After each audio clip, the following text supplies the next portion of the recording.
Hello and welcome to today's episode. We have a special guest here today. It's Joel Cardoso.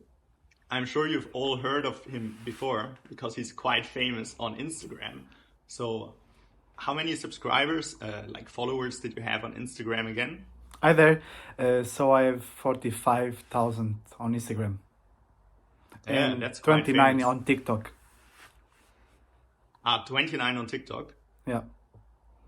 Yeah, that's quite crazy in the clarinet world since it's not the biggest community in the world, but still, yeah, to reach 50,000, it's really cool. And he's won a lot of competitions, okay? So he's told me before 20 competitions over the years. And he also plays, like me, in professional orchestras. Like the main orchestra he's playing in at the moment is the City Light Orchestra, which plays movie stuff, correct? Exactly. We play movie soundtracks with the movie at the same time. Yeah. Cool.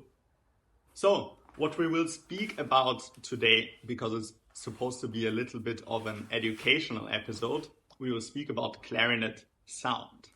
So basically, we want to hear from someone else than me how to produce a good sound on the clarinet. So I will start off with the question, what is a good sound, clarinet sound? That's a very complicated question. So I think a really important point is intonation, first of all. Like as a clarinet player, usually you play with other people. So if you want to match other sounds, first of all, you need to be in tune. Even like there can be also bad sounds in tune and good sounds in tune. Some people say a good sound is when it's in tune. I don't agree so much. I heard some horrible sounds in tune and yeah. But I think first of all we need to be in tune so we can really play with others. Yeah, I agree with this one. Like when it's in tune, basically, it's sort of a feeling where it just vibrates into alignment, especially when you play together with others. Like Exactly. if you play with piano or strings and it's not in tune, then it's like sort of just the sound is getting worse. But once it's perfectly in tune, it's like you don't have to work for the sound anymore as much. Exactly. When you play in groups, intonation is really a important point. Yeah, I would Yeah. say for sound, there are many schools of clarinet, and then each one has an ideal sound. But for me, a good sound is a sound that has a lot of harmonics and resonance on it. I like, this round sound. Of course, a good sound can be also a very flexible sound, so it can be very expressive. You need pianos, you need fortissimos, pianissimos, and for that, sometimes you cannot play always the super round sound. Of course, you need to try to play the most beautiful sound on the pianissimo and the most beautiful sound on fortissimo. But sometimes even the character of the music asks for something different. They ask for something more like not so beautiful. So we always need to find these adjustments so we respect the music will. Yeah. So this means you do something different with your sound when you play, for example, Stravinsky Sacré du Printemps versus Brahms Sonata. Yeah, exactly. I can say I have still a feeling in myself that is like for me to make a good sound is important that I feel like I'm being expressive. When I think about being expressive, somehow I find the right color to the sound.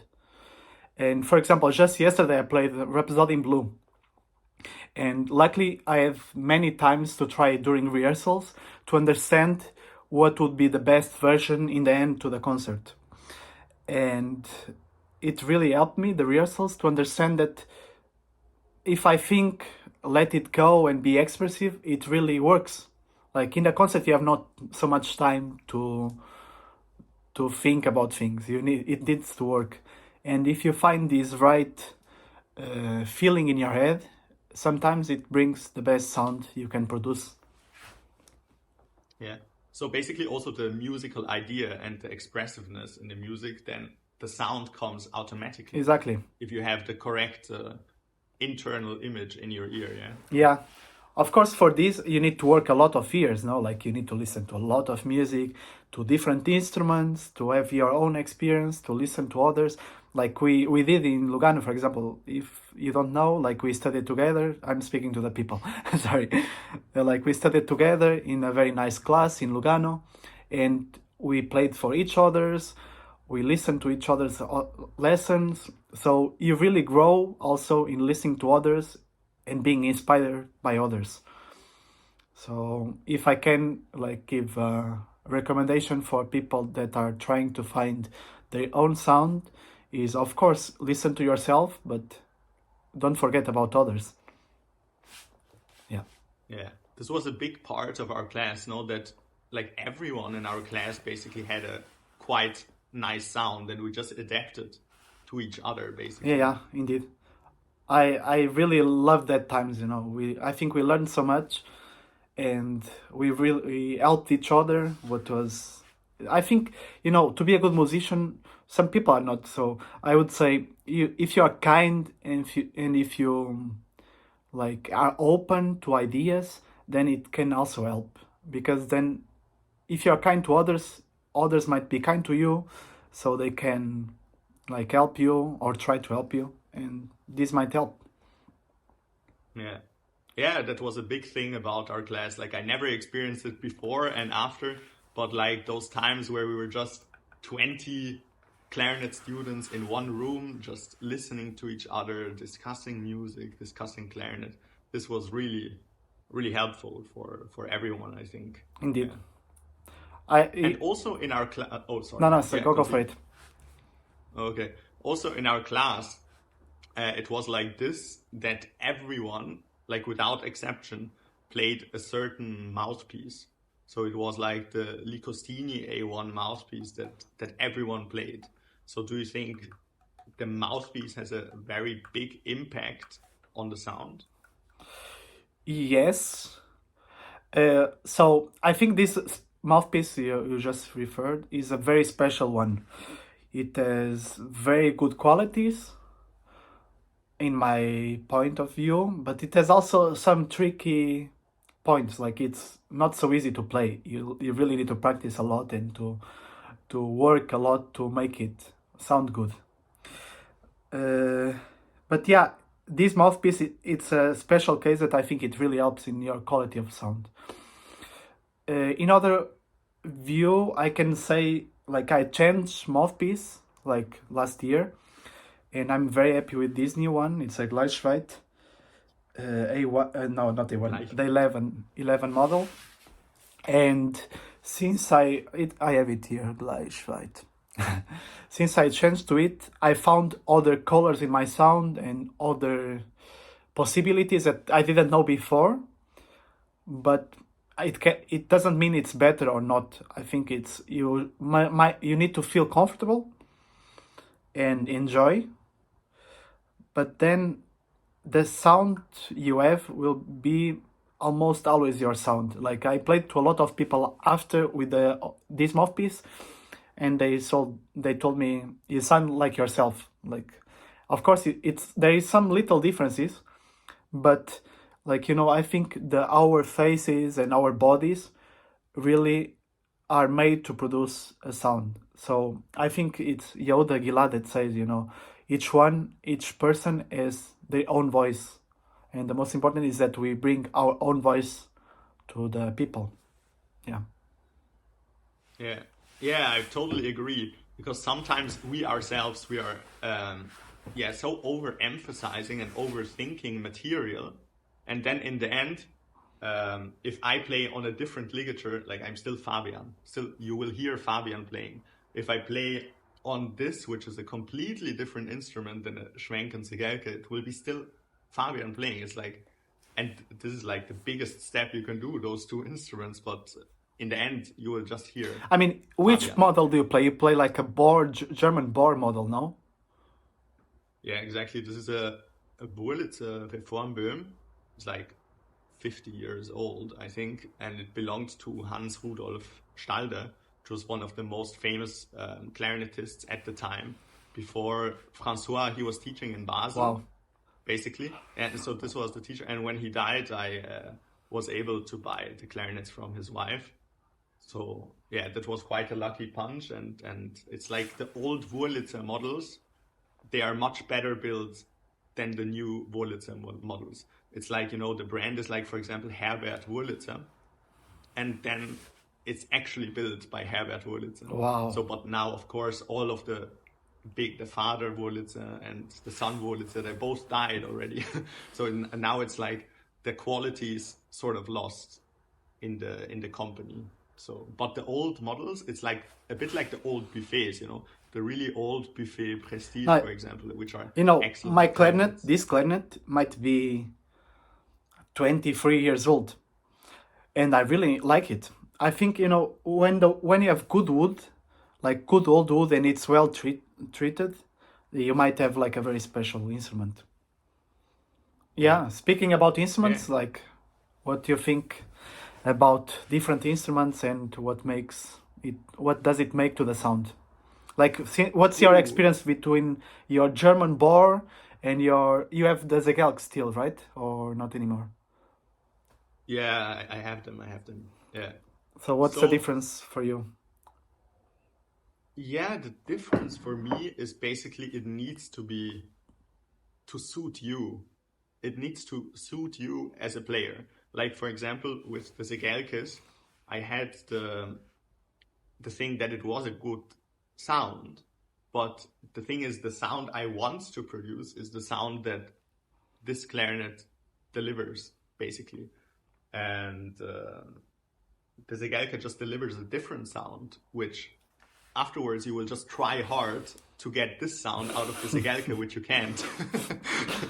and then you will just get tense and mess up your playing because you will try to reach something on an instrument which you cannot achieve on the specific instrument. So it's a lot of what you want. It's a lot of, if you like the buffet sound, if this is your preferred sound, how you want to play, and this sound inspires you every day to create beautiful phrases, then it's the buffet. So it's a bit like, what does your inner ear expect from your sound to come? And if the clarinet matches what you expect from your clarinet, basically. And then you can play in a relaxed way. Otherwise, you will always try to find something that is not there. Like from a buffet, you cannot find a German sound. Like, it's not possible. Yeah. I mean, I think what you said is, like, I agree completely. But I believe, like, that with time, you can, like for example, if you play the Wurlitzer, how do you say it? And then you play the Zegelk, just, you know, you play that instrument maybe 10 years, 15, I don't know. And then you take the Zegelk 1 week. Of course, you will not be able to feel comfortable in that instrument because, like, you have no time for that. But I believe, like, if you play, you know, if you suffer for 2-3 months, 4, then maybe you can find something different and special as well. I'm not saying it's better. I'm not saying you will feel better, but that might be also an interesting experience. Like, for example, I had with the Mouthpiece. Like, I played A1 for 8 years, 9, I don't know, many years. And of course, when I tried this Mouthpiece, I liked it, but I didn't feel comfortable. It's impossible to feel comfortable after so many years playing the same materials. Like, but then it's your decision if you want to invest your time and your energy in finding something different that might not be better as well. The same I said, but it will be different and can be interesting to experience. Yeah, this is also for me, like, if I change just the tiny, slightest bit in my setup, everything, like, I feel like I have to relearn everything.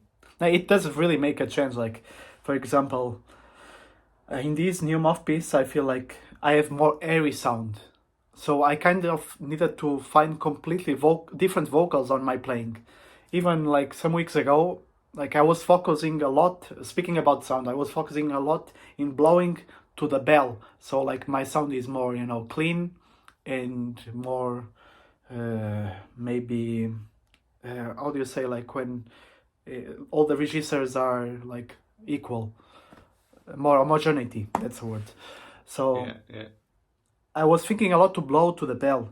And then I went to a lesson because I still study, I still have some lessons sometimes here in Lucerne. And my teacher said to me, think about blowing to the front. Like instead, I was thinking, he asked me actually, like, where are you blowing to? I told him, I'm trying to blow to the bell to clean the sound. And then he told me, yeah, but articulation is not so precise or something. And then he told me, just think about send the air to the front, like to the front of you. And I did that, and it completely changed me again, like I could feel like something really different was happening in my sound, in my articulation. And that was an interesting point, because like sometimes very little like details in our emission, in what we think, can change our feeling as well. What do you think about this emission of Wow. air? Yeah, that's crazy. I mean, that's such a small change in just visualization of something. Like, not even probably that you do something different, just that you, okay, I will blow now like this instead of like this, Yeah. that it can have such a big impact. I mean, yeah. No, it's And great. there are so many variables. So we have like, I don't know, airspeed, vocals, lip, embouchure, pressure, I don't know, support. And then if such a tiny thing, like where do you blow, already makes a big difference, like quite tricky to figure everything out. Yeah, it's crazy. I also heard once, I think it was Carlos Ferreira. It's like the new principal clarinet in Concerto. He's Portuguese, great clarinetist, great person. I was listening to his podcast on YouTube as well. There he did like an interview. So and then he was speaking about uh, trying different positions in your mouthpiece. He told like to find different colors or something like that. Sometimes he tries to change the position of in the mouthpiece in his mouth, and I tried that after listening to him, and I really found very interesting things, that sometimes we are blocking ourselves in like a millimeter position, and then if we go a little bit like down or up, can make us obtain completely different sound and different projection, whatever. So it's, as you said, like such a small detail can make a big difference for us as professionals or amateurs, whatever. Yeah, yeah, absolutely. Like for example, also I remember one time you've been playing, like me too. We both played on the large mouthpiece patch. Yeah, the big Yamaha ones, the yellow ones. And then you told me like one day that you switched back to the thin ones and you noticed much better sound. And then I also tried it, and it's like much better. Like the articulation is much better, and like the sound is much more pure. So even stuff like the mouthpiece patch, like yeah, can have such a Yeah, yeah. yeah big difference. And the time it took to get used to the small one was like half a year or many months at least, like to be really comfortable with this. Yeah, but then you like it, right? It's Yeah, I think I will stay on the really thin one. yeah, It gives me more control, sort of. and it's so much like practical, like it's so simple. Like these plastic ones for me were a bit complicated. They broke. They with these ones they just survive, and you don't need to think that they will change place or that they will break. It gives me more security somehow. It's such a funny story. I didn't remember, and now I remember about it. Yeah, when we changed even pets. Speaking about it, there is a lot of people that play with the Yamaha ones, and they love it. So, I mean, it's also a personal feeling. But in my case, I prefer this, and in your case, you also prefer this. So, yeah, if there is not one answer for all the problems. Yeah, but I still feel that the people, even if they like the Yamaha ones, that the sound is a bit more airy and fuzzy. Like it has more tendency to the airy and fuzzy sound than with the thin one. people play with a really clear sound. Yeah, I agree with you. I find there is more center in the sound, more like somehow the sound vibrates more. I think the other kind of Yeah. kills the vibrations and your feeling, like you lose the real feel of vibration. Speaking about Exactly. patch, And I actually just reminded something also that I like to do a lot.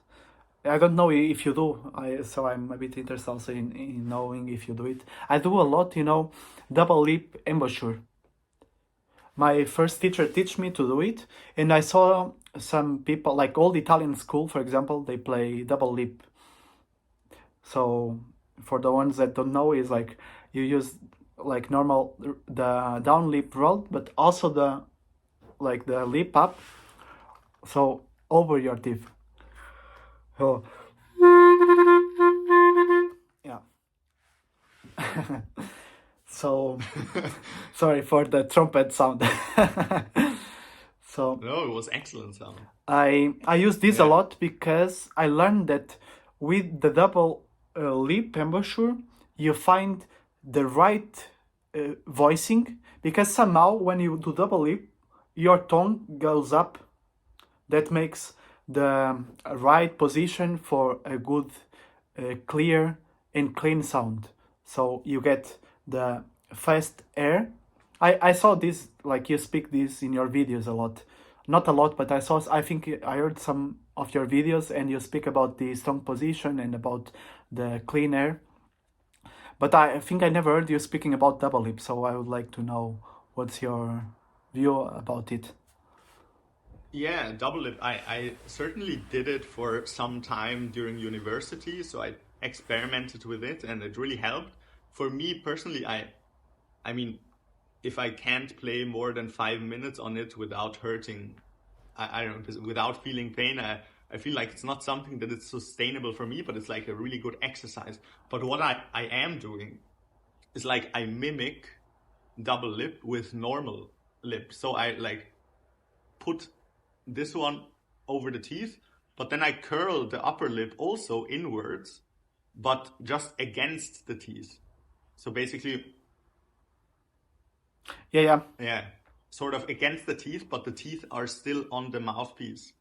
And so this is sort of mimicking of double lip, because the worst thing I think for the embouchure is if the lower lip goes to the side, to the outside, and the upper lip is also showing to the outside. I think this is not really good for the sound, because if you blow like this, for example, it's like really slow, and suddenly already this, if you curl it inwards, it comes much faster and with more focus.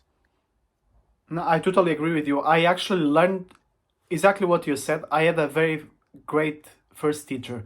He taught me all the best basics I can think about. And he taught me exactly that, like first, like of course to try the double lip so I could understand the position of the tongue and everything.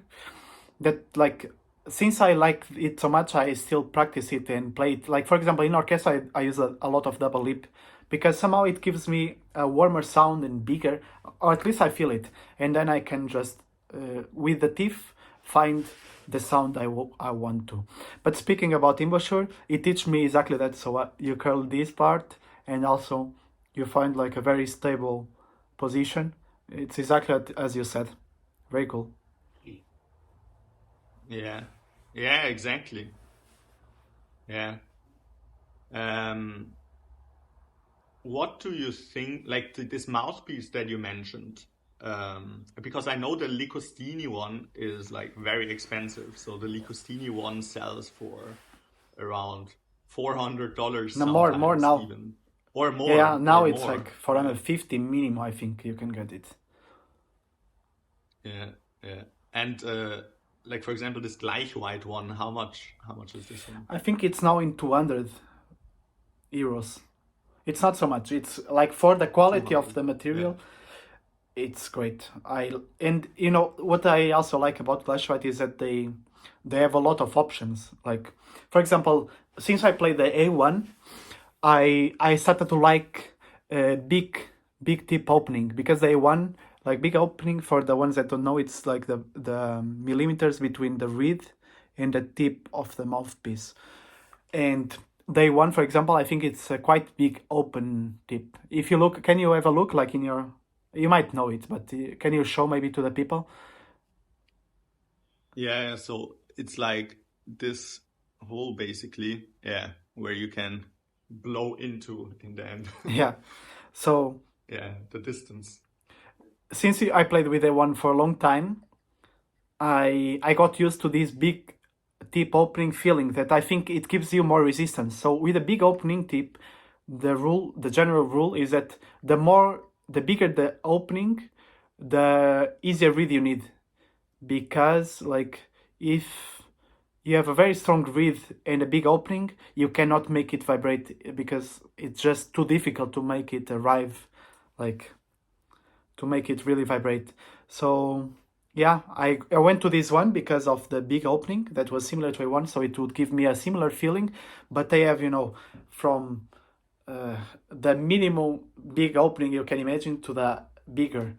So it's really, you can choose whatever you want, tip opening, and they have a solution for you. Some people like very small tip and to use number five reeds, and some like very open tip and use 2.5 reeds or three. It's all a question about Yeah, balance. yeah, exactly. A lot of personal stuff. And what do you think about because also in our class, like I think almost everyone was using this breath builder thing where you train basically your lungs, like the one that I showed a lot on this channel already. Were you also using it, or do you still use it? I did use in that time, and now I use it, but I use it kind of for myself, not for the clarinet. Somehow I think it's healthy to do it for the lungs.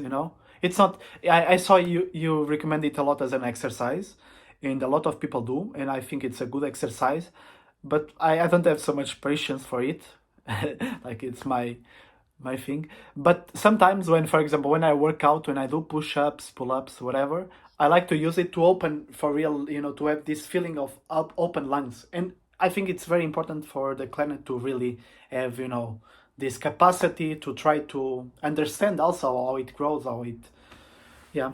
I think it's a very interesting exercise. I just don't do it so much.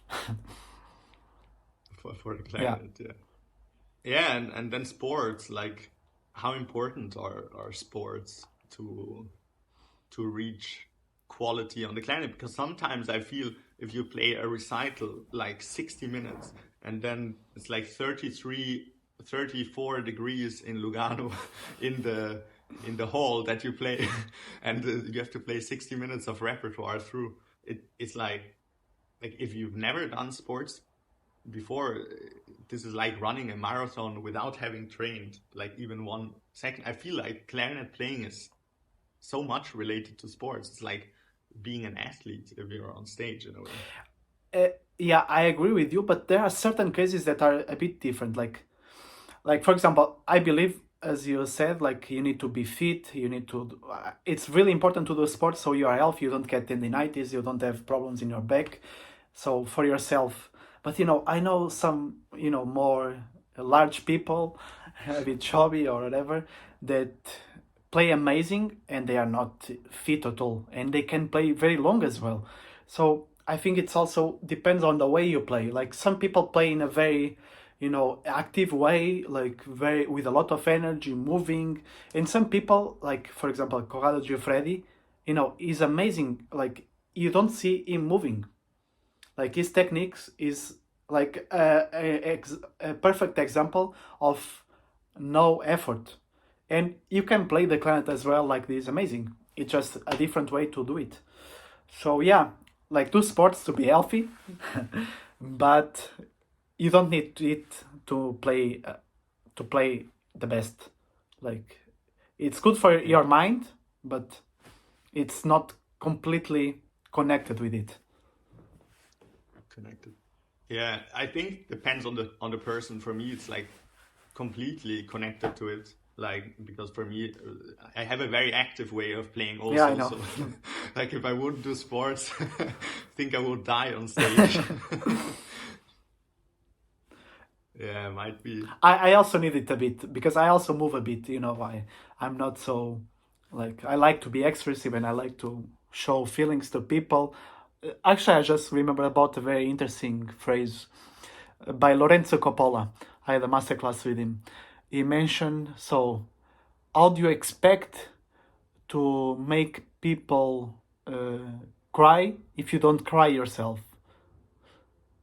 It's really an interesting point, like to be expressive and really bring feelings to people. So if you feel yourself like these feelings that you want to bring to people, then I think it's easier to bring emotions to the people or to make them really feel. It's a really interesting, Yeah. inspiring quote by him. Yeah, definitely. Definitely. Like, I'm 100% sure that in performances where I was thinking about what am I gonna eat tonight, like for sure nothing came across from what I wanted to show. Like, but I know some performances for sure that I had in the past that for sure something came across because you were like in this completely different state where you felt the thing. So then at least you have a chance that the public will feel a thing. Yeah. But if you don't feel anything, it will be very Yeah, difficult. completely. Difficult task. Yeah, good. Yeah, awesome. So I think we covered a lot about this topic already. By the way, everyone, if you want to see Joel Cardoso another time on this channel here, so make sure to leave a like and subscribe to the channel so that the algorithm knows that people like you love this content. Yeah, so thank you so much for being here today. It was a pleasure to hear from, yeah, your quite exciting life as a clarinetist and the experiences that you were, it's like invaluable knowledge actually. But yeah, the experiences that you were able to gather from many famous people and yeah, master classes, a lot of personal practice. So thanks a lot for being here. Thank you, Fabian. It was my Yeah. pleasure.